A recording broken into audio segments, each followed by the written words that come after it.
กรมอุตุนิยมและอุทกศาสตร์พยากรณ์อากาศวันที่23พฤษภาคม2025ว่าความกดดันต่ำของอากาศร้อนยังจะสืบต่อปกคลุมอยู่ทั่วทุกภาคของประเทศลาวด้วยกำลังปานกลางสมทบกับกระแสลมตะวันตกเฉียงใต้พัดปกคลุมซึ่งเจือนให้อากาศยังจะร้อนอยู่ทั่วไปและจะมีฝนตกฟ้าร้องฟ้าเหลื่อมในระดับค่อยหาปานกลางและตกหนักอยู่บางท้องถิ่นเพราะมีลมพัดแรงปิ่นบางโอกาสอยู่ในแต่ละภาคเหนือด้านตะวันออกแขวงพงสาลีเวียงไซสำเหนือและเสียงขวาง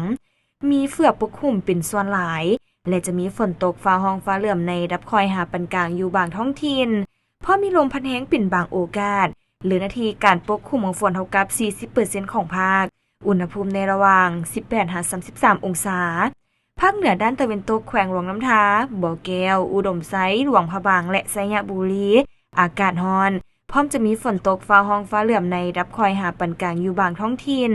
และมีลมพัดแรงปิ่นบางโอกาสหรือนาทีการปกคลุมของฝนเท่ากับ 50% ของภาคอุณหภูมิในระหว่าง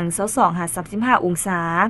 นครหลวงเวียงจันทน์อากาศร้อนพร้อมจะมีฝนตกฟ้าร้องฟ้าเหลื่อมในระดับค่อยหาปานกลางอยู่บางบริเวณ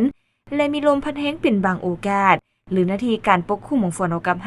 50% อุณหภูมิในระหว่าง 25-32 องศาภาคกลางแขวงเวียงจันทน์บริคำไซคำมวลและสวรรณเขตอากาศร้อนพร้อมจะมีฝนตกฟ้าร้องฟ้าเหลื่อมในระดับค่อยหาปานกลางอยู่บางท้องถิ่นและมีลมพัดแรงปิ่นบางโอกาสหรือนาทีการปกคลุมของฝนเท่ากับ 55% ของภาคอุณหภูมิในระหว่าง 24-35 องศาแขวงไซสมบูรณ์อากาศเย็นในตอนเช้าพร้อมจะมีฝนตกฟ้าร้องฟ้าเหลื่อมในระดับค่อยหาปานกลางอยู่บางบริเวณและมีลมพัดแรงปิ่นบางโอกาสหรือนาทีการปกคลุมของฝนเท่ากับ 40% อุณหภูมิในระหว่าง 19-32 องศา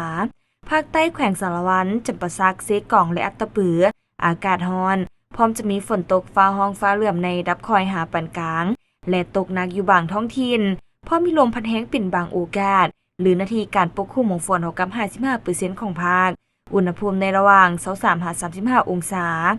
สำหรับเขตภูเพียงบริเวณอากาศเย็นพร้อมจะมีฝนตกฟ้าร้องฟ้าเหลื่อมในระดับค่อยหาปานกลางอยู่บางบริเวณและมีลมพัดแรงปิ่นบางโอกาสหรือนาทีการปกคลุมของฝนเท่ากับ 50% อุณหภูมิในระหว่าง 16-27 องศา